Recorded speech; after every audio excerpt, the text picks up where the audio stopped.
General Understanding is brought to you by Dominion Energy's Talent Acquisition Team and Veterans Resource Group. We're proud to share our military podcast with you.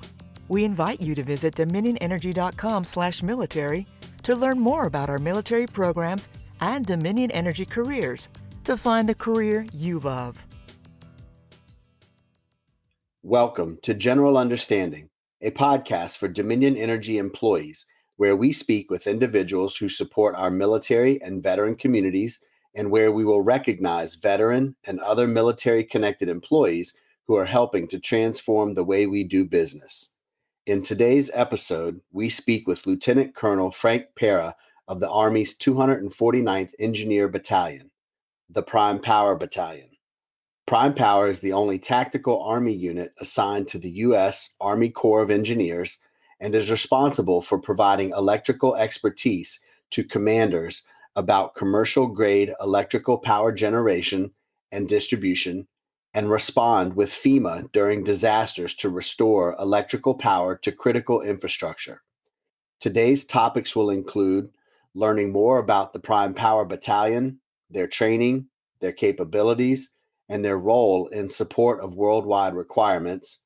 We'll also learn about their focus on energy resiliency and security of the electrical grid and related systems, as well as the importance civilian partnerships play in this mission. And finally, we'll learn about some of the successes Prime Power soldiers have had when they transition into the civilian energy industry. Thank you for listening, and we hope you enjoy this episode. I'll hold your hands and you hold mine. Connect and walk ourselves up to the top. Support and power develop till we can rise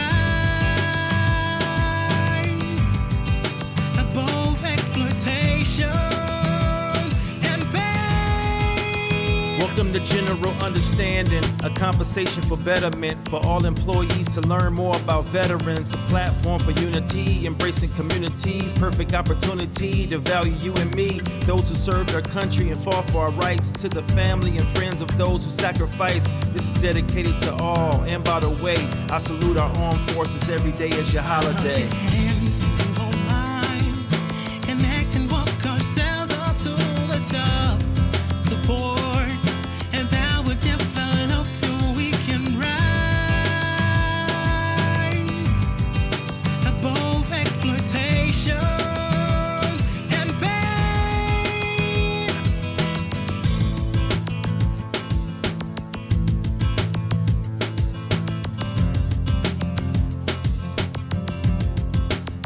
I'm Matt Kellum, Military and Recruitment Program Coordinator for Dominion Energy. And on today's episode, we have yet again a really interesting guest. This gentleman's actually someone that we've had a chance to work with here recently, and actually I'm really excited about some of the very unique opportunities we have to work with him and his teams. So on today's episode, we have Lieutenant Colonel Frank Pera from the Army's 249th Engineer Battalion, or also more affectionately known Prime Power. Welcome, Frank. How you doing, sir? I'm doing great, man. I just want to say thanks a lot to you and the Dominion team for allowing us to do this. Oh, sure. Well, I know, as is evident from our earlier communications, I know you all have very busy jobs and very critical work, which I know some of which we'll talk about in today's episode. But thank you for making time. It does mean a lot, and I know again we'll talk about our partnerships throughout today's episode. But I really appreciate just the opportunity that we, Dominion Energy, have to work with Prime Power, be it in the past in any capacity, present time, and especially as we move forward and really strengthen that partnership. So thank you, sir, for your time. Let's just hop right into it. If you don't mind, tell the audience a little bit more about yourself and what got you into the Army, and how in the world did you end up in Army Prime Power? Yeah, no, Matt, thanks a lot for that. So me personally, right, my career is a little over 20 years now in the making. I came into the Army right after high school with ambitions to, figure out exactly what it takes to to work in the medical community, if of all things, right? I thought I was going to go and be a dentist in a civilian career and use the Army as a way to figure out what that looks like in reality. Long story short is I stayed in because I loved it. I loved working for the team. I loved the people. I loved the mission. My history with Prime Power actually dates back at least another, 12 years or so when I first entered Prime Power as a company commander back in 2008. Okay. That was my first taste of leadership. That was my first taste of Prime Power, a very niche capability within the Army. And honestly, if even within the Army circles, if you never come, and cross paths with Prime Power, you may not know exactly what it is, other than the folklore, that kind of permeates the airwaves around you, right? So Sure. I was a company commander here, and I had the privilege of standing up Charlie Company, 249th, and that was at a height of the requirements in Iraq and Afghanistan. For the first time in its history, Prime Power actually grew. It grew by another company, and that was really to meet the operations cycle of being able to support both Iraq and Afghanistan simultaneously with our national mission here, where we support the National Response Framework for disaster operations. So I did that from 2008 to a little after 2010. I went off to do other things in the Army. And at some point, it came time for battalion command, competition, and selection. And I was fortunate enough to be pulled back into this outstanding community. And I've been in command for a little bit over a year now, and I've been loving every minute of working with these professionals. That's really interesting. And as I was hearing you explain, just helping, well, one, being kind of a little known or mythical, part of the Army, and then even just talking about your story about growing, helping grow by a company, Charlie Company there at Fort Belvoir. It actually makes me think of the energy industry in general. I think, a lot of folks out there who are living in a particular community, they're used to paying a bill, but they might not think about what's behind that bill. What does Dominion Energy do day in and day out, and what are all the different business units and things that we do for our communities, not just community engagement. I'm talking what do we do to keep the lights on and keep the gas flowing. So I very much appreciate, although maybe a little bit of a different perspective, I appreciate what you're sharing. Well, I think Prime Power is probably really fortunate to have you back as well. So, and the last thing I'll say too, obviously we've chatted a little bit, and my time in the military was on the Marine Corps side, and I would just like to pay this compliment to you all and the Prime Power folks. When I go back to Quantico for civilian work related stuff, I just feel at home. As soon as I drive through the gates, I just feel at home. And I think that I've only been to visit with your folks. I don't know if you were there at the time, but a visit with the Prime Power folks less than a handful of times there at Fort Belvoir, and still, whatever that feeling is, I felt at home. So I really appreciate the culture that you all have there. It's a really interesting one, and maybe it's that energy connection. I'm not sure, but yeah, well, it may be a couple of things, Matt, and I'll say it's that brotherhood within the utility industry, or it could just be the brotherhood of the group of individuals who want to serve, right, and Sure. people who are there for the right reasons. I don't have to tell you that there are a number of opportunities for these individuals every day, competition for them to leave this organization and go out, probably do more and get compensated better. But I think that the sense of purpose that they have that keeps them in the organization is what makes it what it is. Well, I think you're right. And let's just hop right into it a little bit more. So I imagine a lot of our listeners, as you just alluded to a moment ago, probably don't really understand what is this engineer battalion and what is this Prime Power. Can you describe a little bit more about, what's Prime Power, the mission, the worldwide support, training, all those things? Can you paint that picture for us? Absolutely, right. So Prime Power was really born, as it exists today out of, Desert Storm, where it was a capability, for U.S. ground forces to be able to have power generated in a reliable fashion, as we respond to a wartime mission. And in that space, Prime Power came about.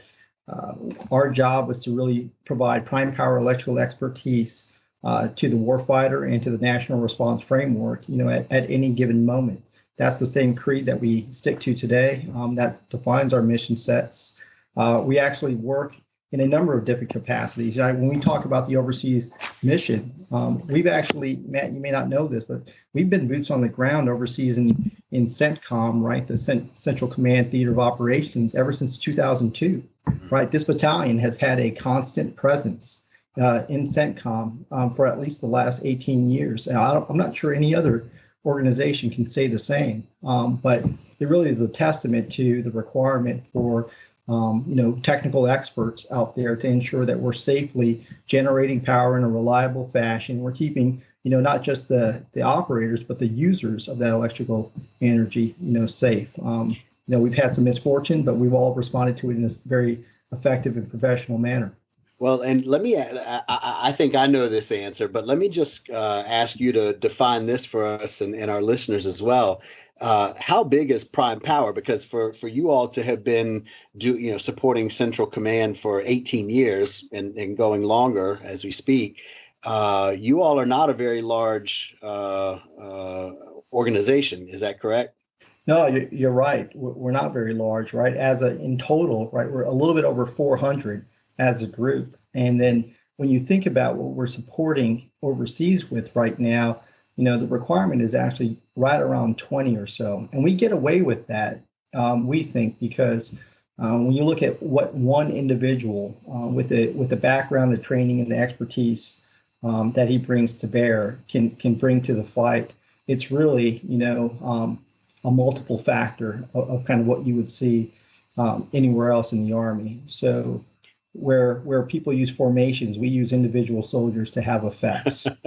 That says a lot about you all. Well, on that note, can you tell our listeners, take us back to the schoolhouse setting? What's the duration of a prime power soldier's training, and what's involved in that training? Because it's pretty in depth. Ray, thanks a lot for asking. That's a great question. And I'd say that this is probably what makes prime power soldiers so unique, right? Unlike any other a lot of other jobs in the Army where you're brought in to operate a specific system, right? So you go in and you get trained on that system, and you have to be able to operate that system in different environments.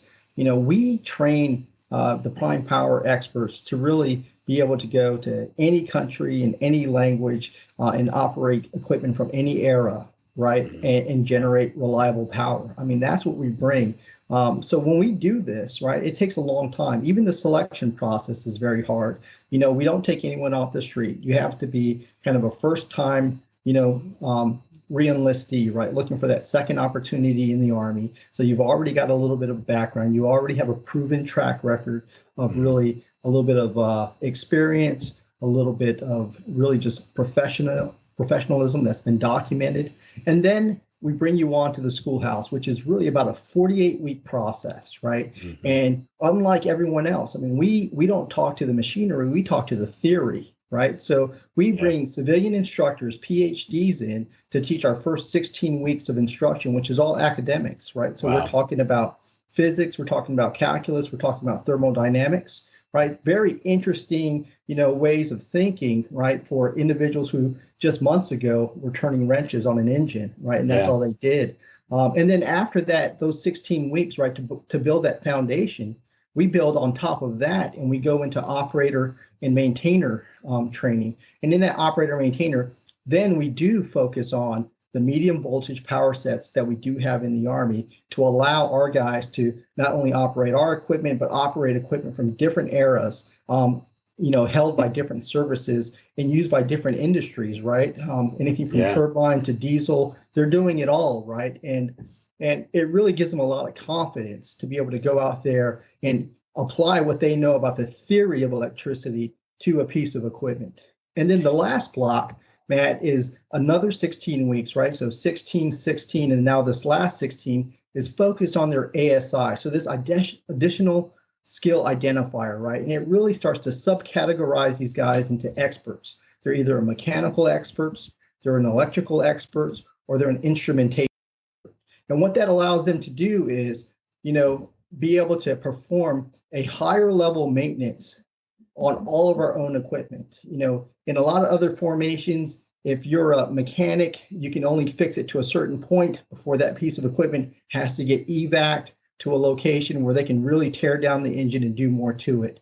Right. In Prime Power, we do it all from A to Z, I'm sorry. And they do a phenomenal job. So, and they come out of that schoolhouse, I would say, ready to go, right? So there is no ramp up period when they get to the unit. Once they show up, they're ready to contribute. Well, and I can again thank you for sharing that, because I think for our listeners that really paints hopefully a vivid picture of just truly how talented, educated, and well-rounded your folks are, and we know that some of us do on the civilian side, and we'll talk a little bit about this in a little bit. But we've had a lot of your folks come into our industry and go into other really unique settings. But I also, just going back to what you were describing, I understand that having that type of skilled individual is necessary for the nature of the work that they're doing, either overseas in support of a presence that we have outside of the United States, but also our I think you all support FEMA and other disastrous situations here stateside even. On that, and one thing I also want to point out, I don't again know if many of our listeners are aware of this. Dominion Energy actually just recently partnered with another Army program, which is called the Army Pays program, and that stands for Partnership for Youth Success. And the reason I mention that is because Dominion Energy wants to make sure that our partnership with the Army goes from start to finish, whenever the soldier is ready to exit and pursue a civilian career. But that Army Pays program actually allows us to help connect with a soldier that has just recently been recruited. And then if they've been identified to go into a particular occupation, which I know Prime Power wouldn't come until a little bit later in their career, but it at least allows us to be a part of that soldier's experience from day one, and then fully respecting that they'll serve until they're ready to get out. And if they've gone the Prime Power route, then we'd be very fortunate to have them come into our industry at that point. So I wanted to make that connection, because I think it's important for anyone who might listen to this inside the company of Dominion Energy or even outside, that you all are a pretty unique place to strive to join or be a part of. And Matt, if I can just talk to that for just 1 second, I can't tell you from my position, and I know the Sergeant Major is online too, and he would probably say the same, but how important that is to plant the seed at that point in a soldier's career, right? Because right now, the way it is, and I've said it before, that the issue that we have with Prime Power is really just getting qualified candidates that can actually pass the basic math and science test to gain entry to the Army Prime Power School.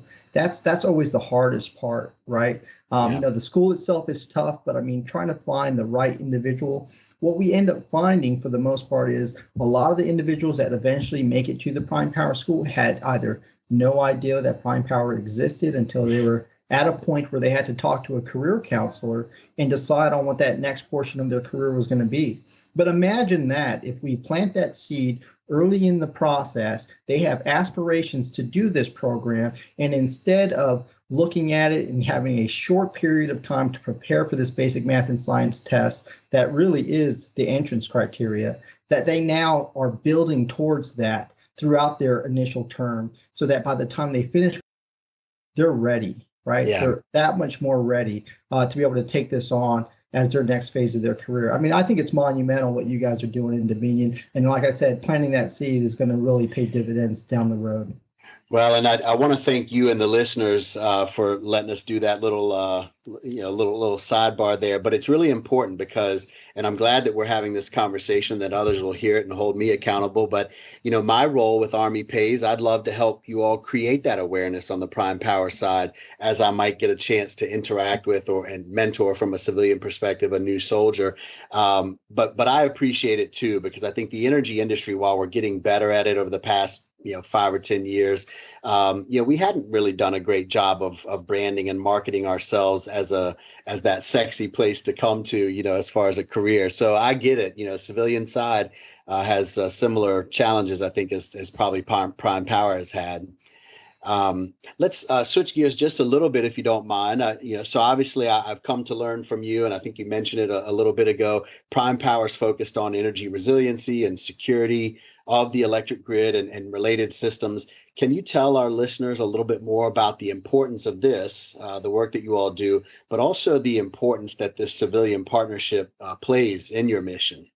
Oh, yeah, absolutely. So this is really, I think, step one in part of developing this partnership, not just between the Army and the utility, but also between the utility and the states as they prioritize their critical assets going forward. We've got a very big role right now as part of, Task Force Temporary Emergency Power that's rolled underneath the national response framework. Our job is really to look at point loads, right? So we look at individual buildings in a disaster that a state or a locality determines is the priority asset to turn back on. That could be a nursing home, that could be a police station, that could be, a hospital, right? So some very important things that we're looking. But that next step, when we talk about how as part of this near peer fight, for a long time, that threat has existed overseas. And now we've all come to the realization that everything in the homeland is equally at threat. And when you think about the number of targets throughout the United States and where that threat could happen and the importance that energy plays in really establishing a sense of, coherence in government and all those different functions, it's obviously a high value target. So being able to kind of build, right, the partnerships that are going to allow us to connect faster, quicker, and at scale is extremely important. And what we do with Dominion, similar to this training event that we've got coming up, where we're, using military assets to tie into a commercial transformer. I mean, this is really exactly kind of what we're trying to get after, right? It's about building the bench as a team, together to be able to kind of respond as a nation if needed. Well, and that makes really good sense. I mean, again, I know our energy industry on the civilian side, we hear it and talk about it all the time. I know you all do as well. But at Dominion Energy, we do very much understand that the role that we play is very much a part of our national security. So to hear you from the Army's prime power perspective say the same thing, well, it makes perfect sense to me, and I hope to our listeners too. You're not just going overseas and performing your role. You're focused on home too. And just for the listeners who I'm sure are not aware, because there's only a small group of us that know that this is coming up, but in early December of 2020, Dominion Energy will be hosting, some of the folks from Prime Power down at our Chester, Virginia Training Center for one of these training exercises that you just referred to, and it's actually our honor. Frankly, I wish we probably could have coordinated one of these a while back, but I think timing is everything, and things happen when and how they're supposed to, and we'll talk about it here in just a second. But I'm really excited for this training exercise because I think it's just going to strengthen and enhance our support of you all, and then maybe vice versa as time goes on. So. If you don't mind, maybe give our listeners a little bit more of an overview of what this industry training exercise will include, and how that might help you all with your mission. No, absolutely. So, we consider a multi-echelon training event, right? Because, we're training really at every grade. At the company command team level, they're learning how to engage outwardly with the community. There's been a lot of coordination, at the company command level, as well as the power station level, which is, kind of our senior leaders working with some of the representatives and the liaison personnel at Dominion to make this happen. And then when we think about how the shift work is going to happen down there, we've got to remember that we're also trying to be able to execute operations safely in a COVID environment, right? So we've got to think about creating space and distance as we do this. We're going to have a power station from one of our companies stationed at Fort Belvoir, bring down their personnel and equipment, right? It'll be about a 4-day exercise where they go in, they pretty much lay out their equipment, they connect to a commercial transformer, and they run steady operations for at least a 48-hour period, allowing each one of the shifts to get at least 2 8-hour shifts in working in that space. And what we're trying to do is we're trying to be able to kind of coordinate shift work, all the safety measures. We have to also look at how, we know how we lock out, tag out for all of our own equipment. How do we do that in a different space with different equipment and other considerations? So we're going through those safety measures as well. We're looking at different types of equipment than what we normally see. So that new look is always something advantageous to us, because you never want to see something for the first time Right. when you're in harm's way. So I think it's a great opportunity, like I said, and I think the technicians are getting a lot out of it. The supervisors are trying to figure out, like I said, the shift work, the equipment piece, the COVID piece for safety. So, I mean, there's definitely so many wins to this. And then we're able to do it in a very safe, in an accommodating training environment down at Dominion. So we're really appreciative of the opportunity. Yeah, we are as well. And you just made me think I should probably ask you to answer this so that, again, our listeners understand how long this has been in the works. So it's not just something where we said, hey, do you all want to come down on, December 1st or whatever? How long have you all been working with our Dominion Energy teams to prepare for this? I think this is we probably got to be approaching at least half a year now, right? These things don't just happen over time. There's a lot of shaping that goes behind it. It's a lot of resourcing, and there's a lot of just really approval processes that we have to make sure we're all good to go. Even the memorandum of understanding between the two organizations as to what we're doing when we go there, how we're going to leave the site when we depart, and the terms in which we operate. I mean, those are all important, right? When you're talking about a federal organization coming into a commercial, privatized utility area. But we've been able to do it, right? Because Sure. I think everyone knew that the goal was worth it. And we were all on board to really, whatever the task was, we'd get it done in order to accommodate the event. And finally, we're here, right? Mm-hmm. So to be able to get to this point, I think is a huge success. And then, like I said, I think it, builds a template that we can use as we go out and try to do this in multiple locations throughout the states for the reasons that we described earlier. Yeah, I would agree. And thank you for sharing that, because again, I know our listeners don't always have the advantage that I do to know what goes into some parts of our discussion. So I try to paint that picture for them. And I just wanted folks to realize one, and you said it really well, but you all are a federal organization. So never mind, you have lots of T's to cross and I's to dot, but we do as well. And so just to be able to see that, that we're able to work together in that way. Again, I think it's going to educate us even more so on the value that Prime Power is and what you all offer. But again, I really, really appreciate the fact that we can play some small part in you all preparing for what may come. And I'm trying to recall here in the moment, you said you don't want to see something for the first time. And if Dominion Energy can play a part in that, that means a lot to us, as I know it does to you all. With that, I'm going to take us to this next question. So, we recognize the value of this type of partnership and training exercise. What are some of the real world examples where Prime Power has been called upon to help in a critical or a disastrous situation? And what are some of those examples where the Prime Power soldiers have also been able to separate and take their talents to the civilian employer? So there's two really big questions there. Where have you applied your skills in a critical disastrous situation? And then where do your soldiers often take their talents after their career? Yeah, no, okay. That's great. So I would say, this season was very unique, right? Because it was one of the most active storm seasons that we've had in history, right? Yeah. Ever since we've started recording hurricane events. And in that space, we've done a lot of work this year alone, right? From responding to earthquakes in Puerto Rico to, the massive storm surge and flooding and utility failures that we had down in Louisiana.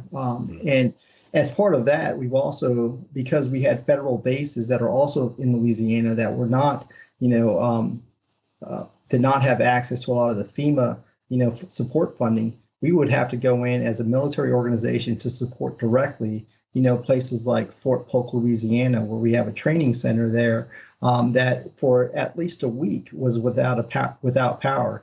And we quickly personnel and equipment from our Fort Bragg, North Carolina location to Fort Polk, Louisiana to support that effort. But in addition to that, there's been a lot of other local efforts here just in the Virginia area. And it goes back to kind of what we talked about earlier, where these individuals aren't always just generating power. It's usually about like that spectrum of expertise that they're kind of employing. One really great success story that we had was a local military partner in the Northern Virginia area that was up against a wall. They were at the end of their contract, had no more funds available in the contract, but needed a transformation capability.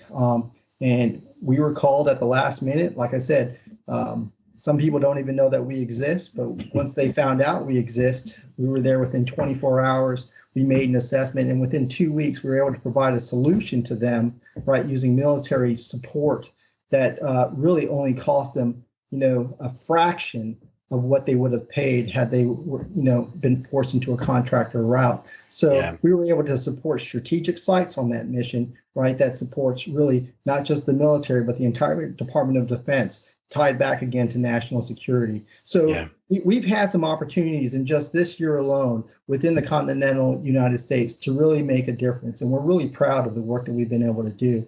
But again, we're also proud of the individuals and the soldiers that we have in this force, things that they do once they depart the Army and transition from a uniform to, civilian clothes in their next phase of life. I mean, we've had some huge success. I know even with Dominion, right, and I don't have to say his name, but we've got a prime power, soldier, a career soldier who had a phenomenal career, was extremely well respected. I ran into him as a guest speaker at our Army Prime Power School, and I was able to gain an appreciation for all the things he did in the Army, the respect he had as, from within the organization, and then all the great outreach things that he's doing now as a member of Dominion Power as he works in one of the business consultant lines. Phenomenal. At the same time, I look back on my company command days. I've got another, former soldier of mine, very young soldier at the time, 2008, 2010. But, since then, through some very deliberate goal setting and some ambitious work, he's been able to really gain a master's degree in space policy. He's gone from working in the Pentagon, working logistics and basing contracts for the entire Marine Corps all over the world, to now, achieving his dream and working over at NASA, doing some great work with, SBM as well as the Jet Propulsion Lab. So just phenomenal stories of how these individuals, because of what they bring and who they are as people, being able to continue to achieve even after they transition out of the uniform. Thank you. Well, first of all, thank you for sharing both of those things. And I'm kind of sorry I bunched them together because they each deserve their own, notoriety. First, thank you all for the role that you do play in supporting and helping us as a people and country get back on our feet after those or during a critical and disastrous situation. I know we in our conversation prior to today's recording, we even talked about the World Trade Center and that was a role you all or a disaster that you all supported. And so anyway, thank you all very much for the role that you do play. And thank you too for taking a moment to recognize a few of your former soldiers. Again, Dominion Energy and really, I hope our energy industry respects the fact that we should be a partner to you during their time of service, but when they're ready and have made the decision to separate, we hope that we're a home for them. And it is very evident that your folks are so well trained and so knowledgeable and experienced, and they usually have not seen something for the first time that they can come and contribute very significantly to our industry. So that means a lot. I have to say this. So we're nearing kind of the end of our time, and it goes so quickly because I feel like I could talk to you and learn from you for a long time. But I have to sneak one thing in there that we did not prepare for, and I hope I'm doing this in a way that will allow you to brag a little bit. So you talked about the training and the role that the prime power soldier plays. But if I'm not mistaken, and actually, I want to say this: we have at least one gentleman. We may have more, but we have one gentleman who's actually part of the Prime Power Reserve company as well. I don't think he's active on the reserve side now, but but he was for a little bit. So anyway, so we have, I think, folks from one or two of your four companies, which is great. But I learned of this from him a few years back that Prime Power participates in the National Lineman Rodeo. Am I correct? We So do. You're right. The you're not International just Lineman's Rodeo. yeah, you're not just power generators and maintainers and operators. You all can do a little line work yourself. So, Yeah. so tell our audience before we get into the last segment, how well do you all often perform in those? I think it's probably pretty good. So, that's a great one, right? And it allows me an opportunity to kind of recognize the fact that we are also, and most people may not know this, a multi-component organization in Prime Power, right? Unique organization, already geographically separated with companies all over the continental U.S. and beyond. But in addition to that, we're multi-component, right? Which means that we have members of the active force, and we also have one reserve company, and that reserve company is our Delta company, located in Cranston, Rhode Island. Their mission is slightly different, where our active duty companies focus on power generation and distribution, but our reserve company, is a slightly different occupational specialty that focuses on overhead distribution, right? And these are all tasks that are very similar to what you see every day with those linemen that, are either in a derrick digger or a bucket truck, on the road, trying to, support customers, all over the country.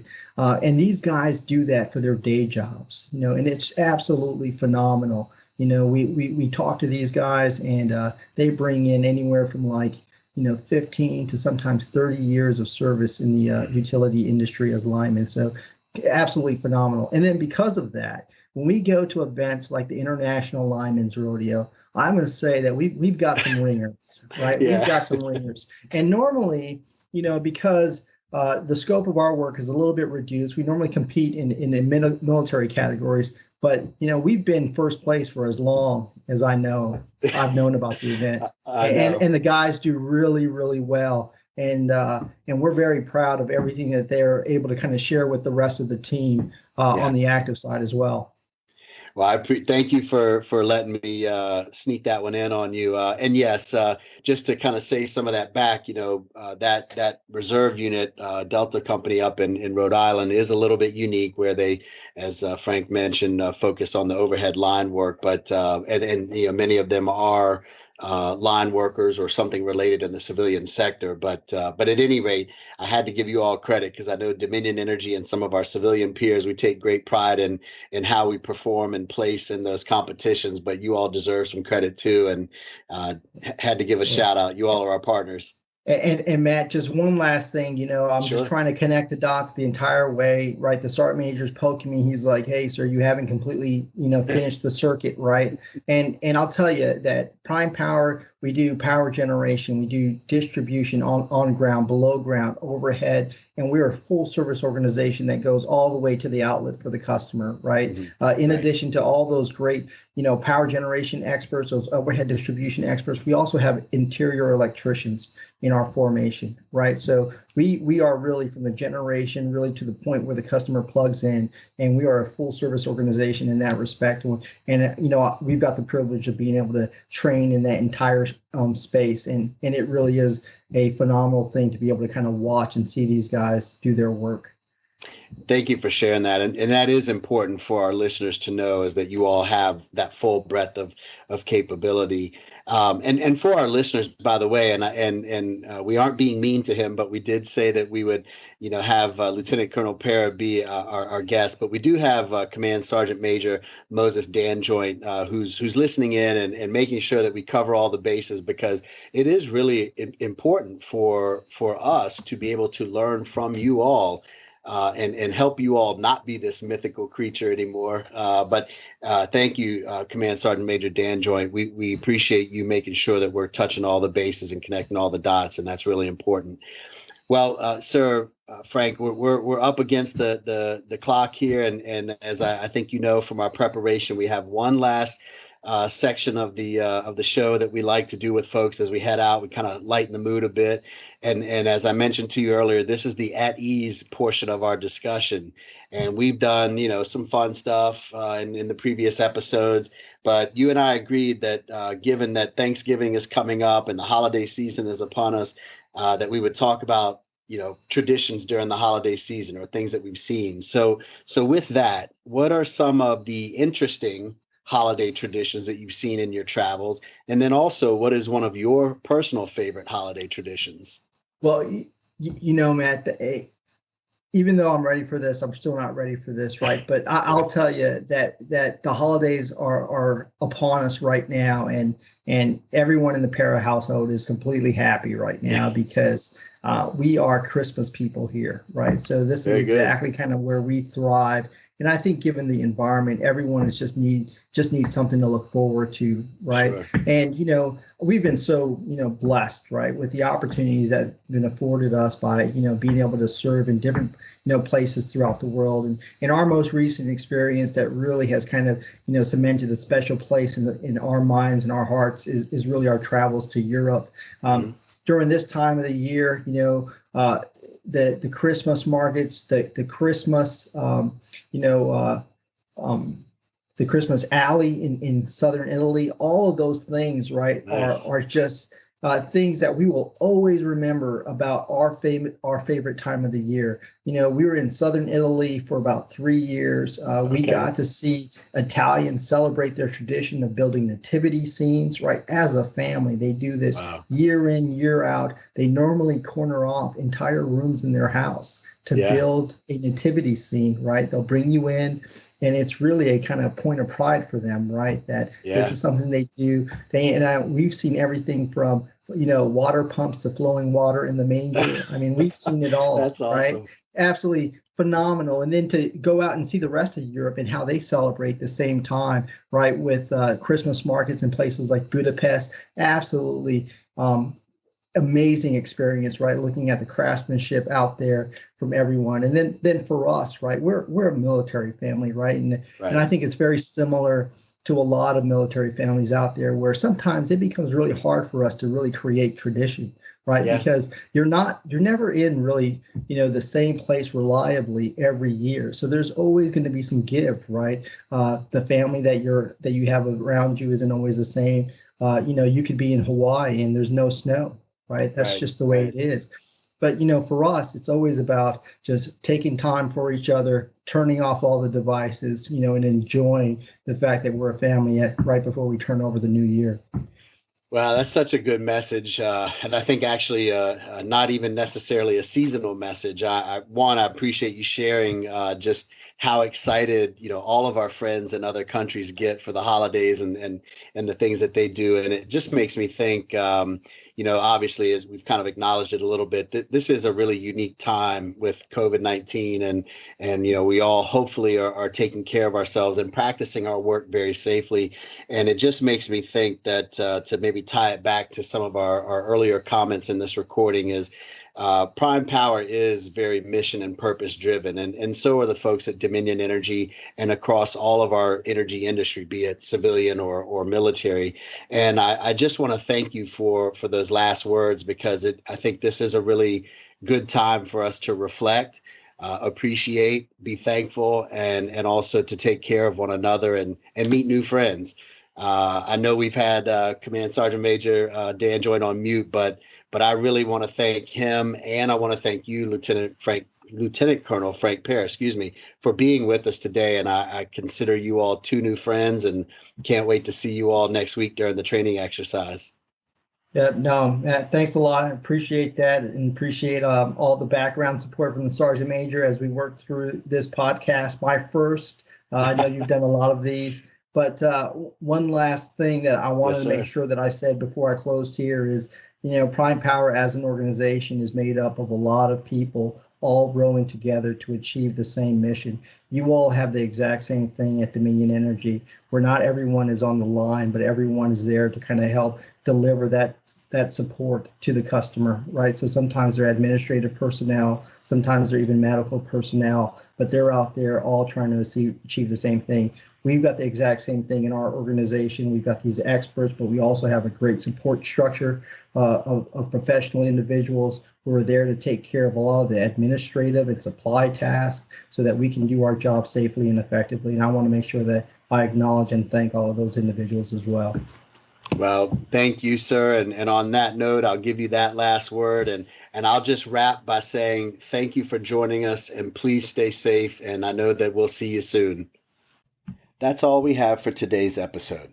We'd like to thank our guests for joining us, and we hope you enjoyed the conversation. For more information about the company's military program, visit dominionenergy.com/military or search military program on the company's HR home site.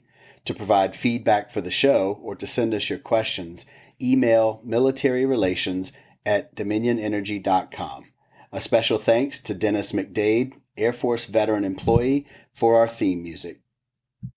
Stay tuned for future episodes where we will welcome exciting guests from Dominion Energy and from our military-connected partners in the communities we serve. Thank you for listening, and remember, actions speak louder. I'll hold your hands and you hold mine, and act and walk ourselves up to the top. Support and power develop till we can rise above exploitation and pain. Welcome to General Understanding, a conversation for betterment for all employees to learn more about veterans, a platform for unity, embracing communities, perfect opportunity to value you and me, those who serve their country and fought for our rights, to the family and friends of those who sacrifice. This is dedicated to all, and by the way, I salute our armed forces every day as your holiday.